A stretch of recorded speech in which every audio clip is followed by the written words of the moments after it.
Memastikan pelaksanaan coklit yang dilakukan oleh petugas Pantarlih berjalan lancar, KPU Oku Timur lakukan pengecekan langsung ke lapangan. Pelaksanaan coklit yang dilakukan oleh petugas Pantarlih di Kabupaten Oku Timur telah berjalan sejak hari Senin tanggal 24 Juni 2024. Untuk memastikan pelaksanaan pencoklitan tersebut telah berjalan dengan semestinya, KPU Oku Timur melakukan pengecekan langsung ke lapangan. Ketua Divisi SDM dan Parmas KPU Oku Timur Aldi Andriansyah saat dikonfirmasi mengatakan dari hasil pengecekan di Kecamatan Buai Pemuka Peliung, pencoklitan yang dilakukan oleh petugas Pantarlih telah dilakukan dengan semestinya dan bahkan telah melampaui target yang diharapkan.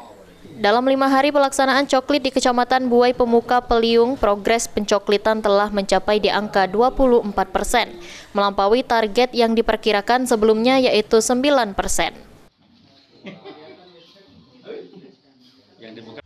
Pada hari ini kami KPU Kabupaten Oku Timur ke pengecekan hasil daripada pencoklitan yang kebenaran saya di Kecamatan Buai Peliung yang ditemani oleh Ketua PPK-nya, seluruh anggota PPK dengan Divisi Datin, dan kami sudah ngecek ternyata di Buai Peliung dengan 5 hari ini meningkat menjadi hasil pencoklitannya 24%. Jadi perhitungannya kami per harinya itu target kami sekitar 9% ataupun 10% per hari untuk hasil pencoklitannya.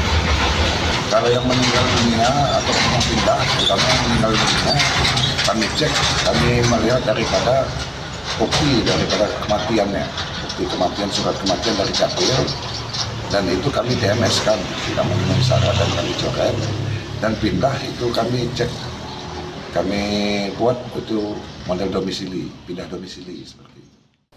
Masyarakat dihimbau agar dapat bekerja sama dengan petugas Pantarlih yang datang berkunjung dengan memberikan data yang sebenar-benarnya agar pelaksanaan coklit dapat berjalan dengan semestinya. Elvandri Jeffriyadi, PAL TV.